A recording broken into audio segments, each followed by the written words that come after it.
What's going on, guys? It's Cameron, and we've got Ultimate Spider-Man issue 56 on screen, the next issue in the Ultimate Spider-Man series. So in the previous issue, we saw Spider-Man come face to face with Dr. Octopus in this ultimate standoff, and that is pretty much where the issue ended. And obviously, we're going to be seeing that continue throughout this issue to see where that takes us and to see where it takes Spider-Man, specifically Spider-Man. Now, we're going to be picking up the issue with Gwen Stacy looking outside and seeing all of these strange things outside her house. You know, like how we saw it in the previous issue, where people were watching her. So that's where this issue is going to pick up. So without further ado, guys, let's jump into this issue and let's get reviewing it.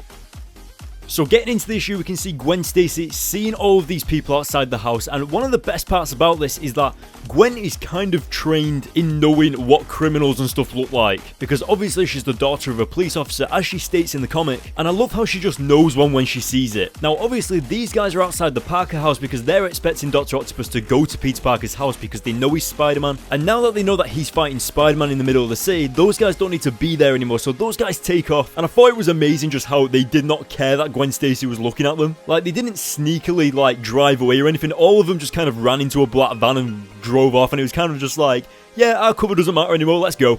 Now, of course, it was only inevitable that we were going to join Spider-Man and Dr. Octopus fighting at the set of the Spider-Man movie. And I think one of the funny sides of this is that Spider-Man now has to protect the set of the Spider-Man movie and the people working on it. And I think that's just really ironic because this kind of opens your eyes as to what kind of situation Spider-Man gets himself in. Like, sometimes, even though he doesn't like someone, he pretty much has to protect them regardless of whether he likes it or not. And that's one of these situations right here where he doesn't want this Spider-Man movie to be made, but obviously he's the superhero, so he has to stop it from being destroyed, and he has to stop the people from being killed, and all that good stuff. Now, on my review for the previous issue, I did see a comment on that video pointing out that the clothing of Dr. Octopus seems to be influenced from the Dr. Octopus out of the Sam Raimi Spider-Man 2 movie. And I think that is a brilliant thing to point out, especially because in the comic they're filming a Spider-Man movie, and obviously this exact comic released in 2004 around the time that Spider-Man 2 the movie was releasing. So obviously Brian Michael Bendis, the writer, would know what Dr. Octopus looks like in the Spider-Man 2 movie,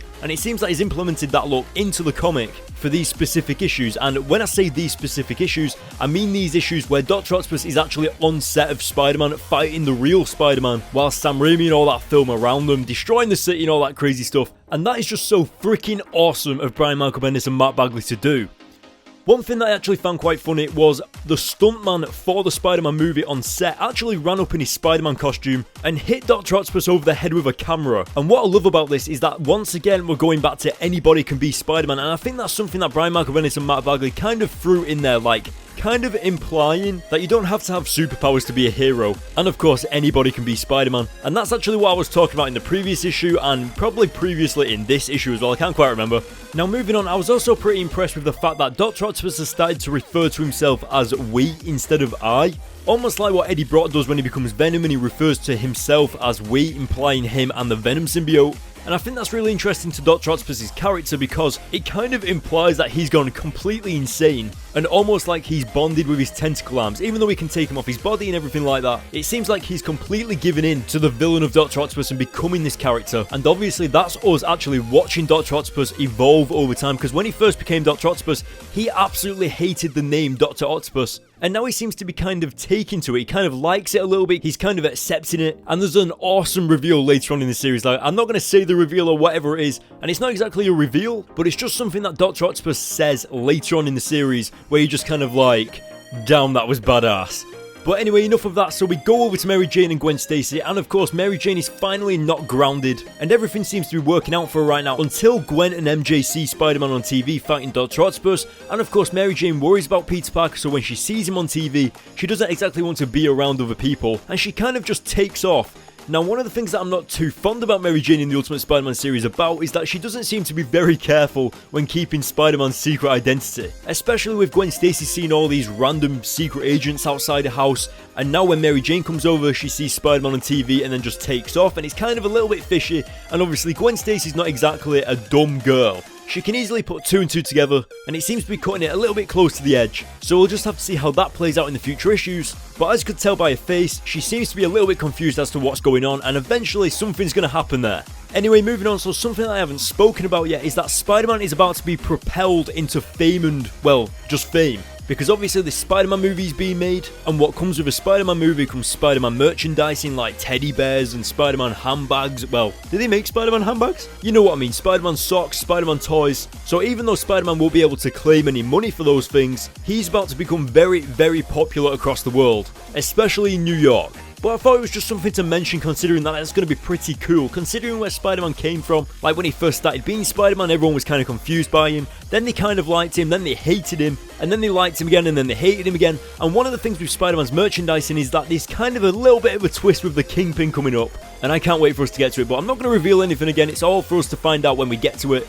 So, coming up to the final few pages, you can see Spider-Man has just been knocked out by Dr. Octopus, and he wakes up on a plane strapped to a chair, and it seems that Dr. Octopus is flying him on a private jet out of the country. And obviously we're going to have to wait until I review the next issue to find out where he's going, but I know for a fact that you guys are going to love it. And of course, we're still in the Hollywood Saga, and the next issue is actually one of the reasons why I love the Hollywood Saga. Like, this is one of the reasons that this saga is one of my favorites, because the next issue just entails so much craziness. And of course, the next issue has the craziest cliffhanger that I've been talking about for the past few days, and I hope you guys are excited for it. So what am I going to give this issue? Well, I'm just going to give it an 8 out of 10, because the art style was on point and the story was awesome. It was especially awesome to see that stuntman come up in his Spider-Man costume, kind of implying that anybody can be Spider-Man and you don't have to have powers to be a hero. And not to mention, wouldn't that be awesome as like a little bit of a behind the scenes on the Spider-Man movie set, to say that your stuntman actually was kind of like Spider-Man saving Spider-Man? That's just something that I thought of right now. That's awesome. But we can't forget about Gwen Stacy kind of being on a little bit of the edge of confusion, not exactly knowing what's going on, and of course Aunt May is still away, so anything could happen before Aunt May gets back. Aunt May could return to Spider-Man not even being in the country.